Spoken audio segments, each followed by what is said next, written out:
Hello दोस्त, आप देख रहे हो हमारा चैनल ग्रो बुक्स। तो आज हम फिर से आपके लिए एक नई बुक लाए हैं, जिस बुक का नाम है मास्टरी, मतलब सक्सेस पाने का मूल मंत्र। इसका लेखक का नाम है गेवरेज लियोनार्ड। तो चलिए इस बुक को हम आपको दो लफ्ज़ों में बताते हैं। साल 1992 में रिलीज हुई किताब मास्टरी आपको ये बताएगी कैसे आप अपने दिमाग को सही दिशा में शिफ्ट कर सकते हैं। इसी के साथ ये किताब आपका ध्यान उस ओर भी लेकर जाएगी कि आखिर लॉन्ग टर्म सक्सेस होती क्या है। इस सक्सेस को पाने के लिए हमें किस रास्ते की आवश्यकता होती है।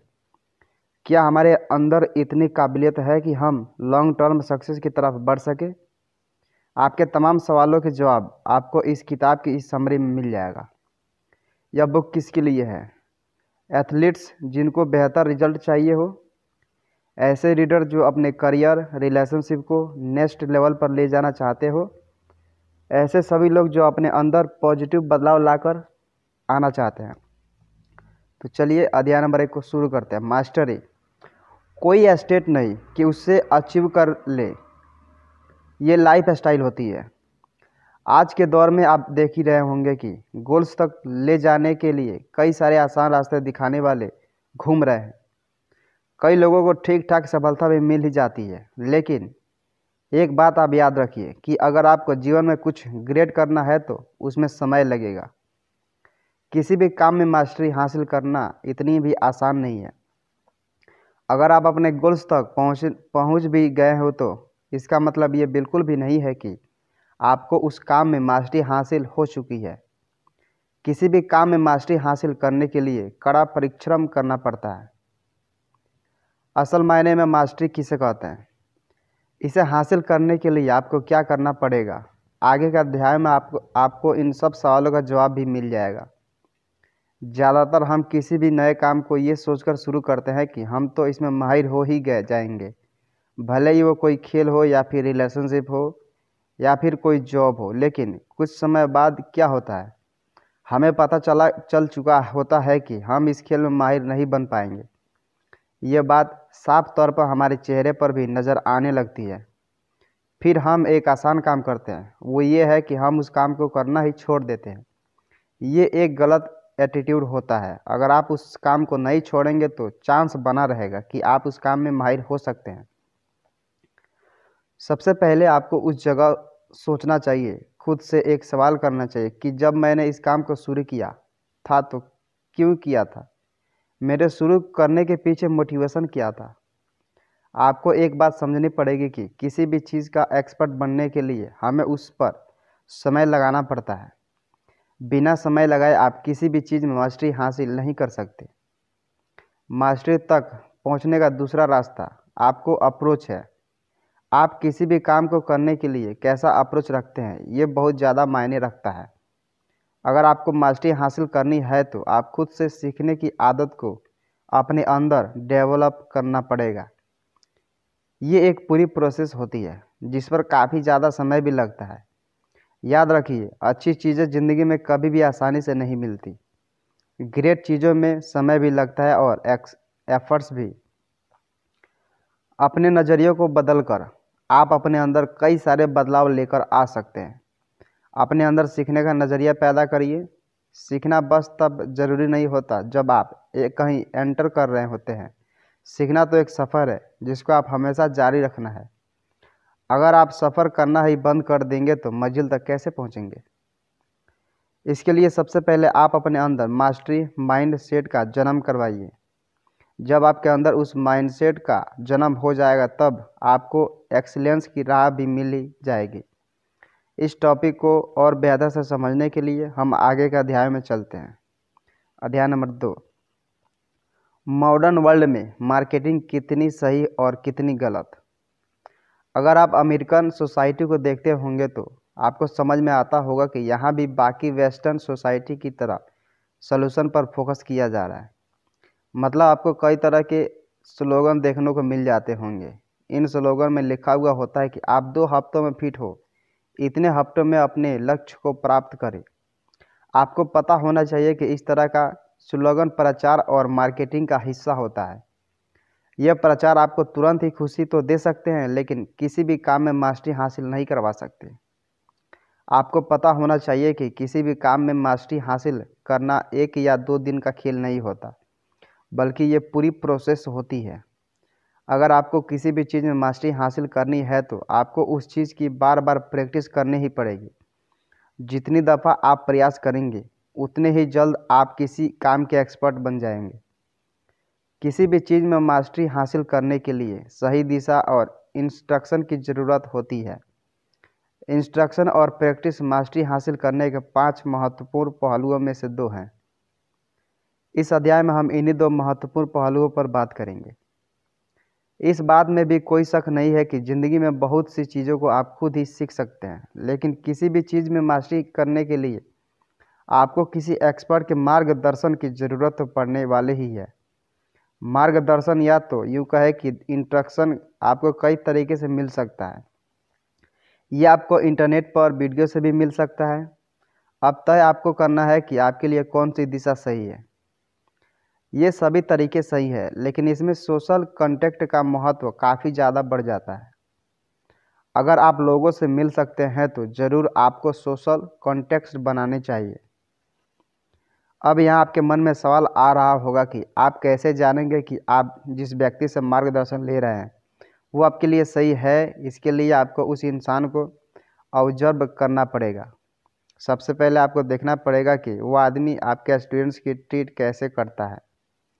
बास्केटबॉल कोच जॉन वुडन का एग्जाम्पल लेकर अगर हम समझने की कोशिश करें जिन्हें जादूगर के रूप में जाना जाता है।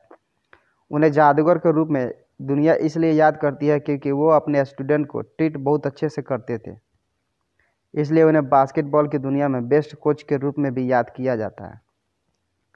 इंस्ट्रक्शन के बाद अब बारी आती है प्रैक्टिस की। मास्टरी हासिल करने के लिए इस पहलू का महत्व भी काफ़ी ज़्यादा बढ़ जाता है। प्रैक्टिस का वो मतलब बिल्कुल भी नहीं है जैसे आप उसे जानते हैं। आप सोचते हैं कि किसी भी चीज़ को बार बार करना ही प्रैक्टिस कहलाती है, लेकिन ऐसा बिल्कुल भी नहीं है। अगर आपको मास्टरी हासिल करनी है तो सबसे पहले आपको समझना पड़ेगा कि आखिर प्रैक्टिस होती क्या चीज़ है। हमको अपने व्यवहार में थोड़ा बदलाव लाना पड़ेगा।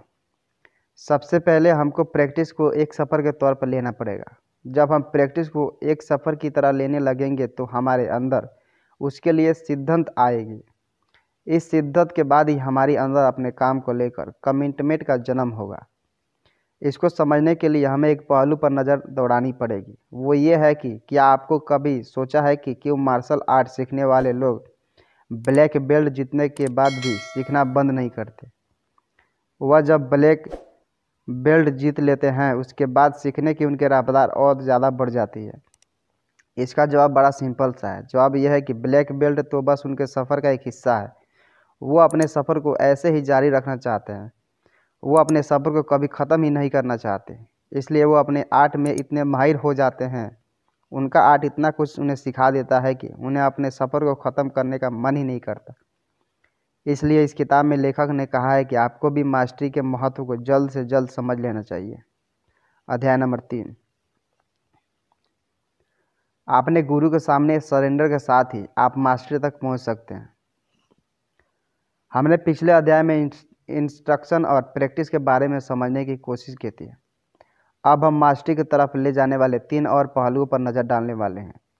ये 3 पहलू है सरेंडर, इंटेंशनैलिटी और एज कंट्रोल। प्रैक्टिस और इंस्ट्रक्शन की तरह आप इस टर्म से इतना वाकिफ़ नहीं होंगे, तो फिर चलिए शुरू करते हैं, इन्हें समझने की कोशिश करते हैं।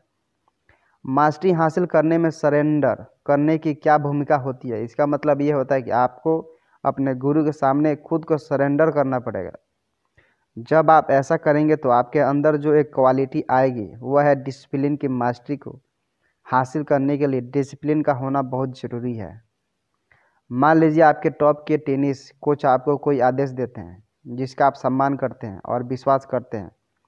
वो आपको एक पैर पे खड़े होने के लिए कहते हैं, इसी के साथ दूसरे पैर को एक हाथ से अपना पीठ के पीछे पकड़ने को कहते हैं।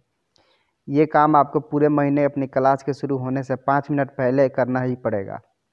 अब आपके पास 2 ऑप्शन है। पहला कि आप उनका आदेश मानने से मना कर दें और दूसरा कि आप उनके ऑर्डर को फॉलो करें। अगर आप अपने गुरु की बात को फॉलो करते हैं तो आपका बॉडी बैलेंस शानदार हो जाएगा। मतलब साफ है कि आपको स्वयं को अपने गुरु को प्रति सरेंडर करना पड़ेगा। अब आते हैं दूसरे पहलू, इंटेंशनैलिटी पर। यह पहलू आपको बताता है कि मास्टरी को हासिल करने के लिए दिमाग का क्या योगदान होता है। इसी के साथ ये ऑप्शन पावर ऑफ माइंड को भी दर्शाता है। इंटेंशनैलिटी का मतलब साफ होता है कि आप कैसे अपने दिमाग को किसी काम को सीखने के लिए तैयार करते हैं। अगर आप अपने दिमाग पर काबू रखना सीख जाएंगे तो समझ लीजिए कि आधी जंग को आपने जीत लिया। दिमाग की शक्ति बहुत ज़्यादा होती है, बस ज़रूरत है इस बात की कि आप इस शक्ति को पहचान लीजिए। अब बात करते हैं एज कंट्रोल की। जब कभी आप कोई चैलेंज एक्सपेक्ट करते हैं तो उस चैलेंज को एक्सेप्ट करने के साथ ही आप अपने के लिए एक गोल सेट करते हैं। उसी गोल की तरफ बढ़ने का एक एफर्ट को एज कहा जाता है। यह प्रोसेस भी एक जर्नी की तरह होती है। अगली बार आप जब कभी ऐसे सिचुएशन में फंसे जो आपके खिलाफ हो, उस जगह आपके पास दो ऑप्शन रहेंगे। पहला कि आप गिव अप कर ले, दूसरा आप उस सिचुएशन से फाइट बैक करें। अब सब कुछ आपके ऊपर डिपेंड करता है कि आप अपने आप को कैसे देखते हैं। अगर आप अपने आप में के विनर के तौर पर देखना चाहते हो तो हमेशा स्ट्रगल के रास्ते को चुनिए। आज नहीं तो कल मास्टरी भी आपकी मुट्ठी में होगी और सफलता भी आपके कदम चूमेगी। अध्याय नंबर 4, अपने आसपास गुणवान व्यक्तियों को रखिए। अपने गोल के लिए हमेशा वफादार रहिए। इमेजिन करिए कि आपने सुबह 5 किलोमीटर दौड़ने का फैसला किया है। कुछ दिन प्रैक्टिस के तौर पर आप दौड़ने भी जाते हैं, लेकिन फिर आपको एहसास होता है कि आपको सांस लेने में दिक्कत हो रही है। यह पहली रुकावट होगी जो आपकी बॉडी की तरफ आएगी। आपकी बॉडी आपको सिग्नल दे रही है कि आप अपने आप को पुश कर रहे हैं। अभी तक आपकी बॉडी को जिस चीज़ की आदत थी आप उससे अलग काम कर रहे हैं। इस प्रोसेस को होमोस्टैसिस कहते हैं। अब जानते हैं कि होमोस्टैसिस कहा किसे जाता है। आपको बता दें कि इसी प्रोसेस से शरीर अपने इंटरनल सिस्टम का ख्याल रखता है। अब यहाँ सवाल ये उठता है कि आप अपने गोल पर जमे कैसे रहें। ऐसा क्या करें जिसमें आप अपने गोल को अचीव कर सकें। अगर आपको किसी गोल को अचीव करना है तो आप 3 तरीक़ों का इस्तेमाल कर सकते हैं। पहला कि आप कोशिश करिए ऐसे लोगों के साथ रहने की जिन्होंने अपनी ज़िंदगी के ऐसे चैलेंज को पूरा किया हो, क्योंकि वो लोग आपको सही सलाह दे पाएंगे कि किस समय का क्या करना चाहिए। उन्हें पता होगा कि बॉडी को उसकी लिमिट के आगे पुश कैसे करना चाहिए। अगला तरीका है कि आप अपना अप्रोच सही रखिए। आपको पता होना चाहिए कि आपका गोल क्या है। कभी भी छोटा गोल ना रखिए। जितना बड़ा गोल होगा उतनी ही बड़ी आपकी स्ट्रगल भी होगी। ज़िंदगी में कभी भी स्ट्रगल से घबराइए नहीं, क्योंकि अगर आपको स्ट्रगल को देखते हुए अपने पाँव को पीछे खींच लिया तो आपका गोल भी आपसे दूर हो जाएगा।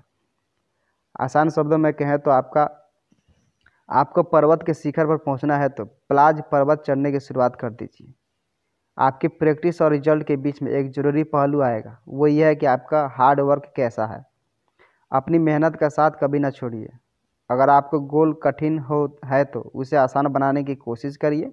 मतलब साफ है कि अपने टारगेट को स्मार्ट पार्ट में बांटने की कोशिश करिए। अपने टारगेट की तरफ छोटे छोटे कदम बढ़ाते रहिए। कभी भी डिमोटिवेट मत हो जाइए। आप जितना मोटिवेट रहेंगे आपका टारगेट आपको उतना ही पास रहेगा। मास्टरी की तरफ बढ़ने से पहले आपको जो आखिरी चीज़ को याद रखना है वो ये है कि अपने अंदर एनर्जी को बनाकर रखिए। लेखक ने इस किताब में इंसान की तुलना एक ऐसी मशीन से की है जिसके अंदर एनर्जी का भंडार है। दुख की बात यह है कि इंसान अपने अंदर मौजूदा एनर्जी का सही इस्तेमाल नहीं कर पाता।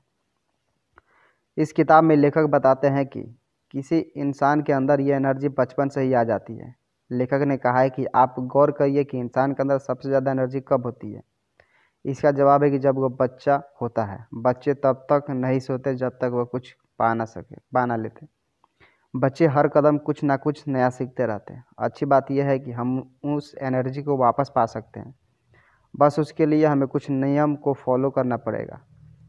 उस नियमों से सबसे ज़रूरी नियम है कि फिजिकल फिटनेस। इंसान हर उम्र में फिट रहने की कोशिश करते रहना चाहिए। अगर आप शारीरिक तौर पर फिट रहेंगे तो आपके अंदर आप एनर्जी का भंडार बना रहेगा। दूसरा कदम है कि आपको अपनी प्रायोरिटीज़ को सेट करना ही पड़ेगा। आपको पता होना चाहिए कि आपके लक्ष्य तक पहुंचने के लिए कौन सी चीज़ आप सबसे ज़रूरी है। अगर आपको आपकी प्रायोरिटीज पता है तो आपको पहला कदम सही है। फाइनल कदम को याद रखना मत भूलिएगा। ये वो है कि आपको अपने काम के प्रति कमिटमेंट को फॉलो करना पड़ेगा। अगर आप अपने काम के प्रति कमिटमेंट रखेंगे तो रिजल्ट भी आपको मनचाहा ही आएगा। कुल मिलाकर मास्टरी हासिल करना एक स्किल की तरह है।